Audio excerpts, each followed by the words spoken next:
Behind every thriving law firm is a network of trusted relationships. On today's episode of The Search Bar, we're diving into how strategic connections can fuel serious growth for busy attorneys, business owners, and professionals like you. I'm Eric Ritter, your host and the founder of Digital Neighbor. After 12 years behind helping law firms grow through smarter marketing and stronger systems, I know that the right relationships are the real difference makers. This show is all about helping your firm get more leads, more cases, and more visibility so you can grow with confidence. And if you're ready to uncover your next growth opportunity, book a free strategy session to learn more about my Motion for Marketing Success system at digitalneighbor.com/motion, or you can find the link in the show notes. Joining me today, I'm super excited, is one of my favorite people, Audra Kemmerling, Regional Director of ProVisors, a national network of trusted professionals who don't just make referrals, they build business-changing relationships. Audra has spent over 20 years in HR, leadership, and business development, and she's here to share how trust and intentional networking can transform your practice or career. And make sure you stick around for her 5-step connection compass, because great relationships are meant to be savored. And because of that, as you guys know, I always like to recommend a wine. For today's episode, it's a Pinot Noir from Oregon's Willamette Valley. It is layered, approachable, and built to evolve beautifully over time. So let's dive in. Audra, welcome, and thank you so much for joining me today. Thank you for having me, Eric. I'm so excited to be here today, and that introduction was lovely. Thank you. I think we're gonna have a beautiful conversation, and people are going to learn so much. I want to start off with talking about kind of that power of intentional networking, because there's different types of networking, right? And we're talking about being very intentional, because very many business owners think networking is just handling over business cards or making LinkedIn connections, but the true networking is something deeper. Can you talk about that a little bit, what the real difference is? Yeah, absolutely. That's one of my favorite subjects, actually. I get to talk to people every day about what makes our community different, and the intention is just that. And it's all about putting yourself out there and letting people get to know you. And that's where, I say this all the time, but that's where the magic happens, right? When you've been vulnerable, you put yourself out there, people get to know you. I mean, you may get business in a community like ours by being a name on the list. If you have a special niche, you are a certified attorney in a specific area. But what really is going to happen is I'm going to call, Bob or Chris, because I know him and he is an excellent person, a great, reliable attorney. And I'm going to call him because I know him and I've gotten to understand who he is and what he does. So that's the biggest difference in how I help coach our members, just to be vulnerable and be present and let other people get to know them. I think that makes so much sense, right? And I'm a little bit older here, so when I use the example of a Rolodex, for me that makes sense. But it's almost like having a super-powered Rolodex, right? Where these are people you can trust, these are people that you can call for anything that you need for specific things. You have someone, you have that Rolodex card. Yeah, one of our members, actually in our North Orlando group, he put it perfectly. He said that as he's helping us build our new group there, he's building his unpaid board of advisors. He's helping refer people that he knows that he can trust and he can refer his clients to. And they're not only business associates, but they're also building friendships. I love that. That's so perfect. And curious, so you have a background in HR and leadership. Has that shaped your view at all on kind of how to make professional connections? Yeah, absolutely. I think it's given me a little bit of an opportunity to have a little bit more of an open mind. In my background as a recruiter, I always would, cast a wide net. I would talk to as many people as I could and, really kind of drill down to the person and so much more than just what their resume was. And I do the same thing here at ProVisors. People make introductions to me every day. And ProVisors does have, certain requirements you have to meet to be a member. ProVisors isn't for everyone and everyone's not for ProVisors, but I like to speak to as many people as I possibly can, because your LinkedIn profile an email introduction is not going to tell me who you are and your energy and your intention. So I really apply that it may take me a little longer to find the right folks for our groups, but I think giving everyone an opportunity to explore it is really made the difference.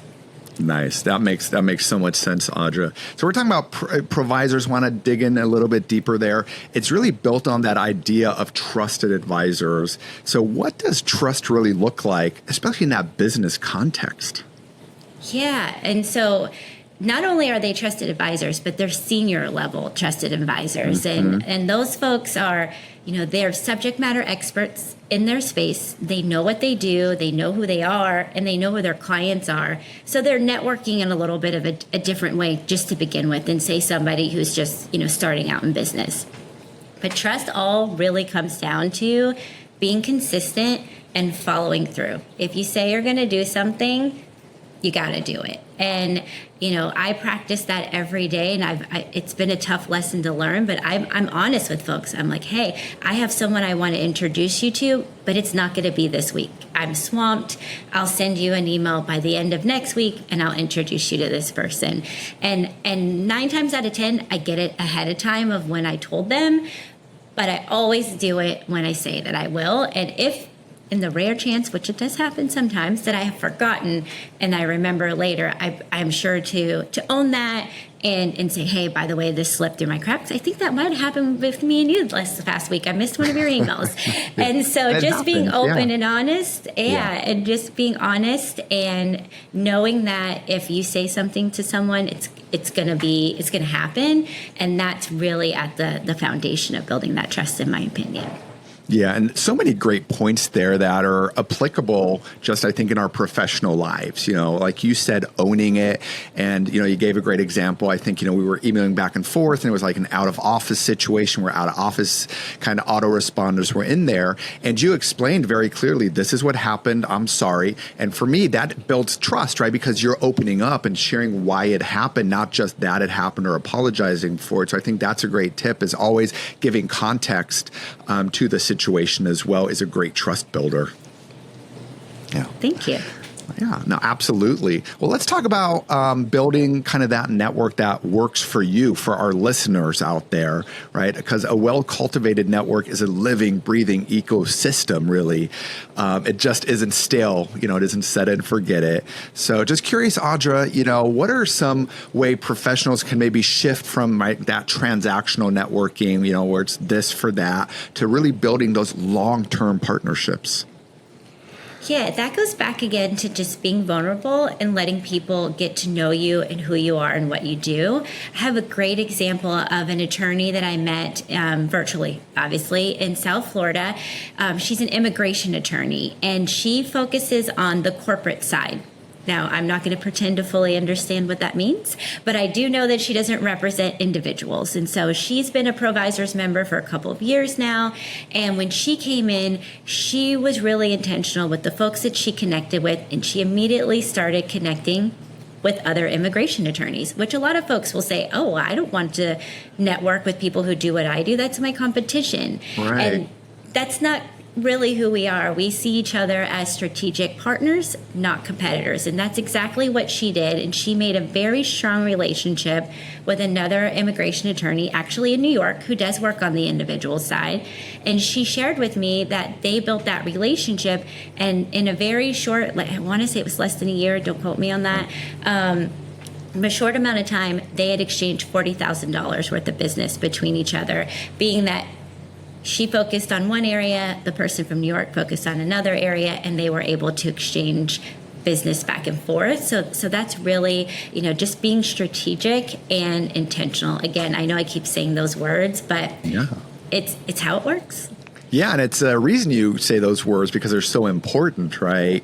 And so I'm going to say it this time as well, because I'm curious, that strategic networking and kind of being engaged, how can that look like? Like, can you give examples maybe on a daily basis? Yeah, so part of what I do, especially when someone is new, because it can go one of two ways. When someone's new, they either shut down and they get nervous. There's like, oh, it's so much, and they don't act at all. Or they get so excited and they've signed up and they're attending 4 or 5 meetings a week, and they're meeting all these people, and they have all these people they want to connect with, and then they don't have the ability to follow up because they've taken on too much. So I tell folks to take a step back and look at what is your end goal. Are you looking to grow your business here very local in the Tampa area? Are you looking to grow your business with people who maybe want to come to Tampa? Or maybe you're growing your business in Texas. So, look geographically. What does that look like? And then the next step is really being intentional about the types of professionals you want to connect with. And then that's part of my service where I help our members kind of dig into the groups that may be more likely to have the types of folks that they want to connect with. And I tell them to be consistent about it. So for instance, like us with Tampa Bay 2, the group that you're a member of. The third Tuesday of every month is your home group meeting. So what I coach people to do is then maybe every Tuesday is your day that you spend on business development. Now, not everyone has the luxury of spending an entire day of business development every week, but maybe you carve out an hour every Tuesday and you're consistent with that. And it can look like a lot of different things. I got some advice from a group leader in South Florida. What he does is he starts his day with 3 touches. So he touches 3 people from his personal life, 3 leads he wants to follow up with, and 3 ProVisors people. And he does it in different ways. Sometimes it's a handwritten note, sometimes it's an email, sometimes it's a text, sometimes it's a call. So having that plan and having a schedule and holding yourself accountable is really the key to being successful, because I'm guilty of it as well. I have a list of people that I've met over the last 9 or 10 months since being here at ProVisors, and some follow-up is due. And so you have to be on top of it.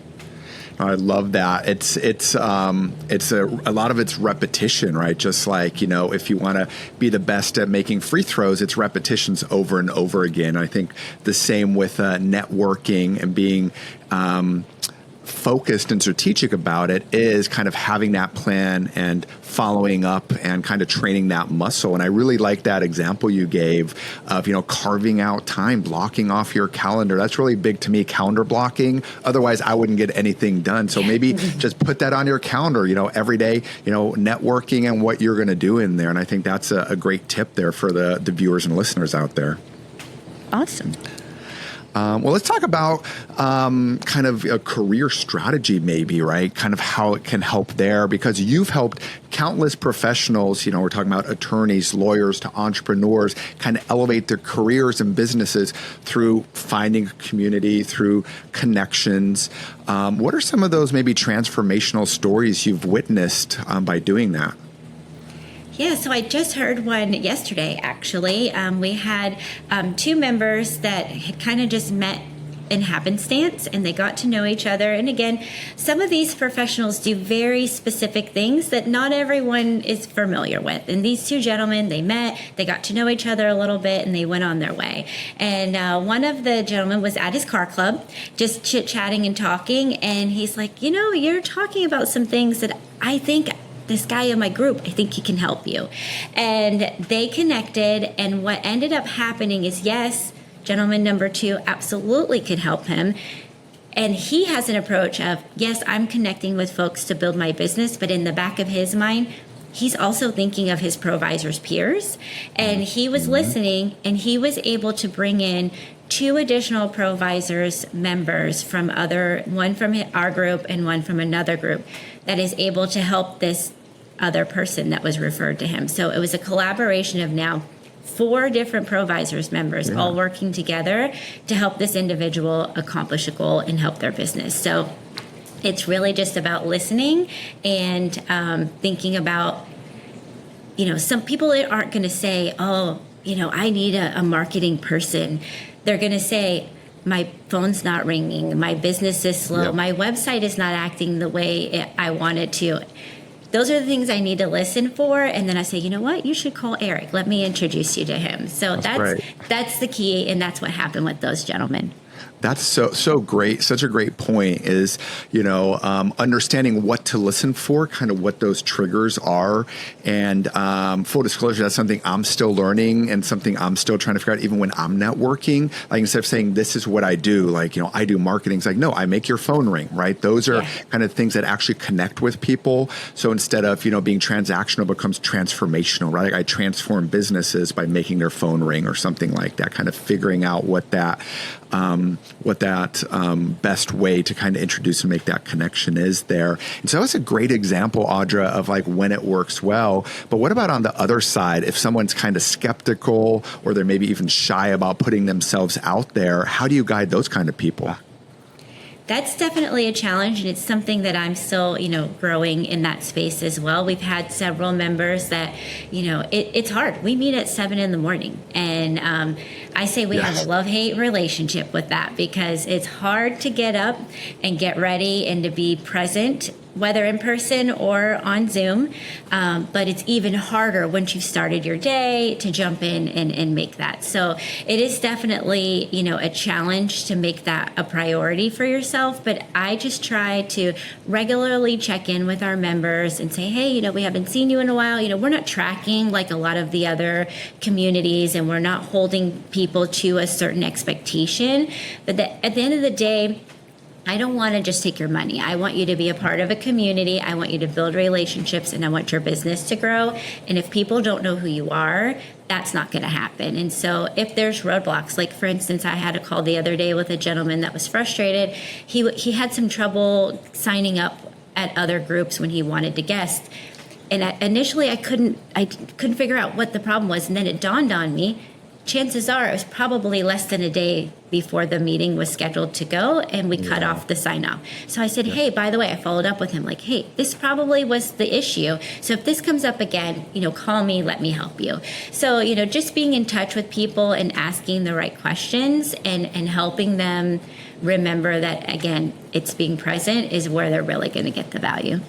That makes so much sense. So it seems like, a little bit kind of you need to put on your coaching hat a little bit there sometimes, Audra, to kind of help out people, after you're listening, to kind of give them some good advice there. Makes a lot of sense. So speaking of advice, I'm curious, what would you tell someone who feels like, I've already kind of done quite a bit in my career. I'm quite successful. It's kind of plateaued. And maybe, I need some new inspiration or somewhere else to look at. What kind of advice would you have for someone there? Yeah, so I would advise people to connect with other people in their space because, I'm sure everybody doesn't do what you do. And they all work on Google, they all work with digital products, but they don't do it how you do it. They don't do it for the people you do it for, and they don't do it with the perspective that you have. So there's so much value. I say this every day. Who better to help you than someone who knows exactly what you do and exactly what you're going through? And part of what we offer at ProVisors is a special affinity groups. And so that gives them just that exact opportunity to connect and grow that with either other people in the same demographic as them or the same professional field. And it has been amazing, the things that people have been able to learn from one another and approaches that maybe they hadn't thought of. And it's almost like having your own little think tank of friends that can help you grow. I think that's a great point, kind of like finding other groups within a group, kind of almost niching down a little bit.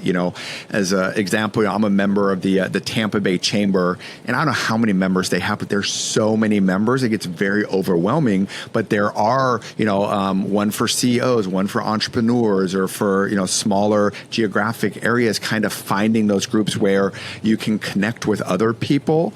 That in a smaller environment or even more focused, I think makes a lot of sense.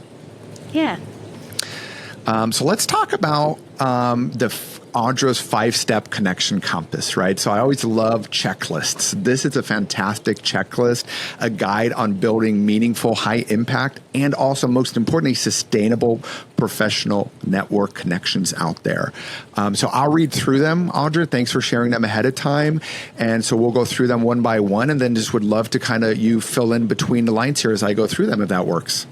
Okay, yeah, sounds good. Sure. Awesome. So number one is clarity on purpose, right? So know what you're seeking from your network and what you offer in return.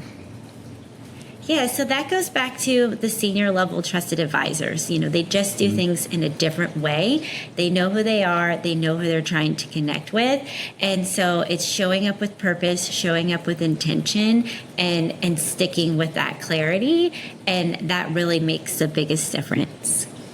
Yes, I think clarity is so important, kind of a key word there. So let's get to number two, which is consistent presence, right? So I talked about repetitions earlier, right? Kind of doing the same thing over and over. I think that's same, consistent there. You want to show up regularly because people need to see you to refer you, right, Audra? Yeah, if they don't know who you are, they can't send you business. They can't ask you questions. They can't ask for your advice. So being consistent, and again, going back to, the 7 a.m. struggle, it is real. But being realistic with yourself and making sure that if you sign up and you commit to being at an event, a social event, a meeting, that you're going to be there. Because people see the list of people who've signed up ahead of time and they're looking forward to seeing you. So being consistent and following through with what you say you're going to do goes back to building that trust and helps people really want to get to know you and help your business grow. Yeah, I think it's so important, kind of following through and, showing face, right? Because if people don't know you, they're not going to be able to refer you. That's as simple as that. It's well put there, Audra. So number three is give first. And I think this is a really big one, is that you want to add value without expecting anything back, right? Yeah. And that one is fortunately, I've noticed that it comes easily to most of our members and people that I talk to. They have that mindset, and here within ProVisors, we're very abundance mindset, kind of going back to that. We're not competitors, we're strategic partners. Many groups will have, more than one person who does the same thing in the group. Yeah. And so again, just remembering that, yeah, when you give first, you're going to get back, but that's not your intention. And giving to others, it just, I can't explain it. And it's part of why I love what I do, just watching the connections and seeing the business grow and people helping one another. It's so rewarding. I mean, of course, we all want money, but that feeling is crazy rewarding. I love it. Yeah. And I mean, that's what networking's all about, right? Is adding value to the network. Because quite frankly, you eventually you're going to get something back, but you can't go in with that mindset and say, okay, what am I going to get out of this? You're joining a community, and that's an established community most of the time. You want to add value to that community, and then eventually people will see that value. And then that's where the referrals and the business and everything comes from. Yeah. Absolutely. So let's talk about number 4 on your list, strategic introductions. Make connections that benefit both parties. Yeah, and this is a fun one for me too. It's kind of like puzzle pieces and connecting the dots and thinking about how people can help each other. So again, yesterday I was meeting with one of our groups, and there's an HR professional in that group. And I had just had a call earlier in the week with 2 other different types of HR professionals, and I wasn't sure. So I just asked him, like, hey, I met these 2 folks. One does this and one does that. Would those make good introductions for you? And he said, absolutely. I can see how I could be able to help them. I see how they might be able to help me. So yes, please introduce me. So again, just keeping an open mind and, again, recognizing that people probably aren't going to come to you and say, oh my goodness, I need an attorney right now. But they're going to say something that's going to ring the bell, like, oh, well, maybe I should introduce you to one of our peers because I know an attorney in that space and he could probably help you. Perfect. Yeah, and that makes so much sense, right? Kind of being ready for those, being introduction ready by making it clear kind of what you do, or even to your point, kind of keeping those people in mind when you're ready to make those introductions. So let's move on to number 5. And we already talked about this a little bit earlier. It's kind of that following up with intention, right? Because relationship building is in that follow-up, which you already talked about earlier. If you can add a little bit here as well about that. Yeah, and that's something that I take a lot of pride in being intentional with the follow-up. I've learned to not say I'm just checking in or I'm just following up, but to be intentional and maybe send a note. Oh, you had mentioned, your husband was sick the last time I talked to you. How's your family? How is that going? And being intentional and purposeful in your follow-up and not just reaching out to them with the intention of getting something from them, but again, letting them know that they're top of mind to you, but also hoping that you will be top of mind to them as well. Nice. Awesome. Those were fantastic. That was a fantastic 5-step connection compass there, Audra. So thank you so much. We'll also put that in the show notes. So in case you didn't catch everything there, just want to make sure you're able to read it afterwards as well. And we talked quite a bit about this ProVisors, Audra. And, for me, full disclosure, I am a member of ProVisors. So hearing about 7 a.m. meetings, affinity groups, for me, that makes a lot of sense. And probably a lot of our listeners out there are members of ProVisor as well. But kind of before we sign off here, Audra, I'd love if you could kind of share more about ProVisor, especially those that might not know about it or haven't heard about it before. What exactly is this networking group ProVisors all about that you're regional director for here? Yeah, thank you for the opportunity to share more for sure.